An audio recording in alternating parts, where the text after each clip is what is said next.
Esse conto, ele traz a história de alguns monges que moravam ali no mosteiro deles, e nesse mosteiro estava caindo aos pedaços. Esses jovens discípulos chegaram para o mestre e falaram assim: mestre, dessa estrutura tão falha nossa e a gente precisa fazer alguma coisa. E um detalhe, esses monges eram monges mendicantes. São monges que eles não podem ter contato com o dinheiro. Então, eles não tinham estrutura financeira para fazer uma reforma. Então, como que compra material? E aí o mestre vira para eles e diz o seguinte: já que tá tudo caindo aos pedaços, essa cidadezinha que tem aqui perto, e todos eles, claro, nós sabemos sim, mestre, claro, vocês vão se organizar e vão... Bem-vindos a Yes We Gain. Aqui você vai encontrar conteúdos simples e acessíveis para você aplicar a psicanálise no seu dia a dia. Sou Thaís Amorim, a Tatá, psicanalista de traders e sua psicanalista. Roubar a cidade. A gente precisa de dinheiro, então é isso. Vocês se organizam, acontece isso amanhã e tá tudo certo. Só que todos eles ficam assim: nossa, mas que esquisito o mestre falando isso, que não é comum. Ele falou assim: olha, uma coisa muito importante, que vocês se encaminhem para essa cidade, mas ninguém pode vê-los roubar. Ninguém pode vê-los roubar. Porque senão a reputação aqui do nosso mosteiro vai por água abaixo. Então nós não podemos, vocês não podem dar essa bandeira, então ninguém pode vê-los roubar. Então tá bom. Na manhã seguinte, o mestre desperta e vai olhar e tem um dos jovens estava ali no mosteiro. Ele fala assim: o que você está fazendo aqui? Por que você não está lá com os outros? E ele responde para o mestre: mestre, eu estou fazendo exatamente o que o senhor pediu. Como assim?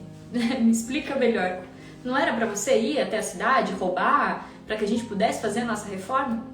E ele diz: mestre, o senhor disse que nós faríamos esse roubo, mas que não pudéssemos ser vistos por ninguém. E eu tô me vendo o tempo todo, então isso é impossível.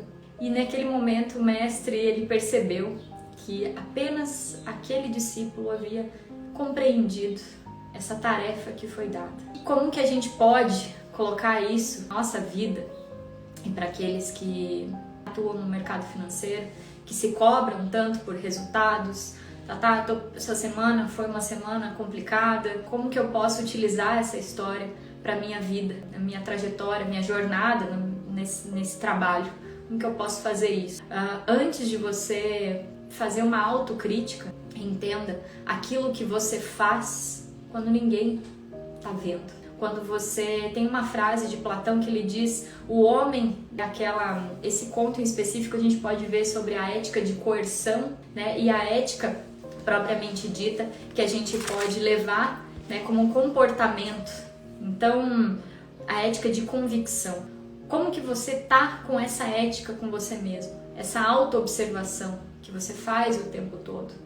Se você está se cobrando por um resultado em que você não está, de fato, dedicando-se a ele, fazendo o que é necessário, fazendo aquele básico mesmo. Se você no teu trabalho, tudo bem, eu sei que tem pessoas aqui que estão assistindo que não são do mercado financeiro, mas você está se cobrando por um resultado e não está sabendo, né, o que você faz primeiro para você ter o resultado que você deseja. E eu convido você a fazer um exercício de autoobservação sobre o ponto de vista do que você está fazendo quando você não tem que prestar conta para ninguém. Quando a última porta, a frase de Platão, quando a última porta se fecha atrás de você, o que você faz quando ninguém está te observando? Para que esse resultado que você deseja, ele tenha uma progressão, para que você faça esse progresso dentro dessa tua jornada. O que você está fazendo? Então, muitas vezes a gente acaba, assim, hora ou outra, cumprindo um papel, fazendo aquela ética para inglês ver, cumprindo uma disciplina que só fica ali na fala, mas, na verdade, você sai fora do teu gerenciamento, quando ninguém tá vendo, quando você diz e tenta se comprometer em eu não vou olhar o mercado à tarde, você vai e continua ali olhando o mercado, observando isso, contra a tua própria palavra, indo contra o seu próprio propósito, fazendo e desviando do seu próprio objetivo. fazendo essa sabotagem com você e sendo que você sabe que esse não é o caminho. Porque você, numa forma racional, estruturou isso e falou, não, realmente, o que cabe a mim fazer é durante aquele período de tempo. Então, muito cuidado quando você vai fazer a sua autocrítica, né? Principalmente aí quando a gente vai para o final de um período, final de um mês, final de uma semana, e você vai avaliar as suas atividades e você acaba colocando ali uma avaliação com um verniz muito fino, um verniz que praticamente é imperceptível. Então, o que está por baixo disso? Que forma você realmente está tratando aquilo que ninguém está vendo, aquilo que só pertence a você? Será que a tua avaliação, ela deve ser levada em consideração? Será que essa tua falta de progresso, essa autocrítica que você tem, ela está sendo medida nos pontos que você, de fato, deve ser levado em consideração ou não? Como é que tá isso dentro de você? Como é que você tá funcionando? Porque o que eu bato na tecla todos os dias pro pessoal e para quem passa por atendimento comigo, todo dia eu falo a mesma coisa. Você se comprometeu com aquilo, você estipulou isso para você fazer? Cumpre, você não precisa inventar mais coisa. Cumpre com isso. Depois a gente escala outras montanhas. Vamos cumprir com esse basicão aqui? Vamos fazer isso aqui? E se no momento em que você está avaliando, quando a gente abre ali um relatório de performance junto, a gente analisa ponto a ponto, olha e fala assim, epa, peraí, nesse dia aqui, Tatá, eu realmente operei fora do horário que eu havia combinado comigo mesmo. Que ninguém tá ali em cima de você, falando você deve para um lado, para o outro. Você tem essa autonomia, Então vamos avaliar no momento em que estamos ali fazendo essa nossa avaliação de performance, levando em consideração esses pontos. Porque não adianta você chegar e falar assim, eu tô há X tempo nessa profissão, eu estou há X tempo no mercado. Aqui eu tô falando a maioria com traders. Eu tô há 3 anos no mercado, Tatá, e eu não consigo pagar uma DARF, eu não consigo ser consistente. Mas eu pergunto a você, há quanto tempo você está cumprindo com o teu básico? Antes de falar em resultado, há quanto tempo você está respeitando aquilo que você se propôs, que é estudar, assistir os fechamentos, fazer o seu replay, fazer o seu diário? Há quanto tempo você está cumprindo isso? É só a partir dessa avaliação, essa autoavaliação, é que nós podemos fazer a contagem do tempo. Nossa, Tatá, mas eu não faço isso até hoje, eu tô há 5 anos. E aí? E aí a gente começa a contar hoje. Hoje pode ser o primeiro dia que realmente vai fazer a diferença e vai fazer a diferença para a tua consistência. Esse é o primeiro dia, não importa se passaram 5 anos, 4 anos, 2 anos, 3 meses, não importa. Que hoje seja o primeiro dia que você fala assim, eu vou cumprir. Eu vou fazer o que está dentro do meu limite. Se eu tenho um contrato e abrir uma operação dentro do meu operacional, eu vou fazê-la porque eu tenho convicção, eu estudei, eu sei o que eu estou fazendo.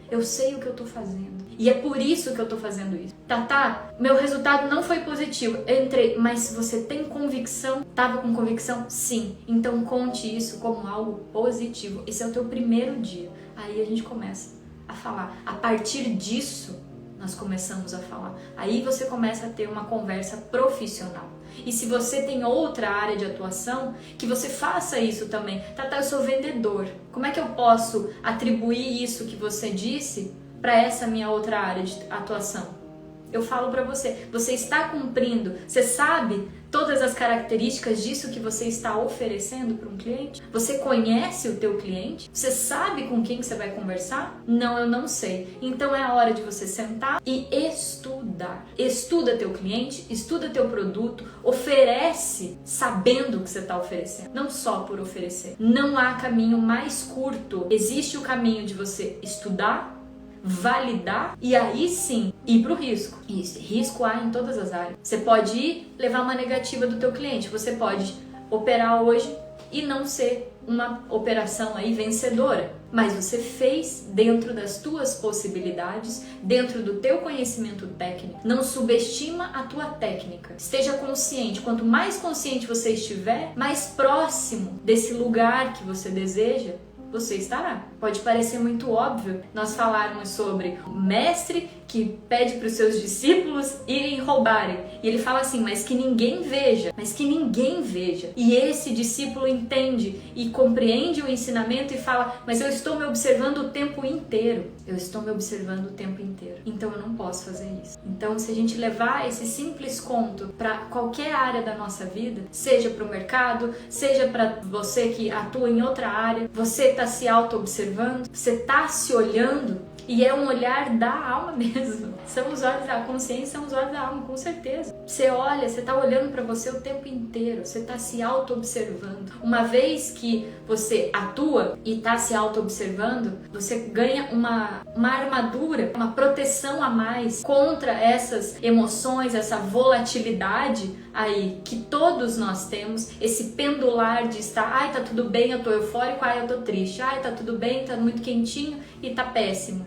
Você protege dessa volatilidade interna, dessas emoções que muitas vezes a gente nem tem conhecimento que existe dentro de nós. Essas capacidades, essas potências. Se você está se auto-observando, se você está entendendo o que você está fazendo, já é meio caminho andado. Esse primeiro, que seja hoje, o teu primeiro dia que você olha e fala assim, eu vou cumprir com as minhas questões técnicas, eu só tenho um contrato para operar. Então esse um contrato vai ser o teu melhor soldado. É o teu melhor soldado. Você vai mandar ele para qual missão? Você só tem um soldado, você tem 2 soldados, você tem 5 soldados. E aí? Como que vai ser? Você tá sabendo para qual missão você tá mandando ele? Se você tá deixando a vida te levar, no momento em que você puxar o teu relatório, você avalie sobre esse ponto de vista. Sabendo dessas falhas, não se cobra mais. Não há como você fazer uma avaliação mais justinha ali do que você tá burlando, você tá colando na prova, você vai ser zerado. E isso aí todo mundo tem conhecimento dessa analogia, certo? Vamos nessa? Lembrando sempre, todos os dias, agradeça pelas condições perfeitas que você tem. Agradece, se você tá aqui, se tá conectado, você tem condições perfeitas na tua vida. Agradece por aquilo que você ainda não tem. Agradece por essa etapa de vida que você tem. E se você não está satisfeito com isso que está rolando aí na tua vida, vamos honrar primeiro aquilo que você tem e aí sim falar, não, eu vou realmente, é 1%, pelo menos. 1% eu consigo. 1% melhor que ontem eu consigo. Vamos fazer isso? Vamos nessa? Vamos fazer isso, colocar todas as nossas expectativas, a nossa, realmente, essa forma de conduzir a nossa avaliação, essa nossa auto-observação, que seja da forma mais ética depois que a última porta se fecha atrás de você. Bom, ninguém tá vendo o que você tá fazendo. Ao mesmo tempo, a pessoa mais importante tá vendo, que é você. Lembre-se de seguir as redes sociais @YesWeGain.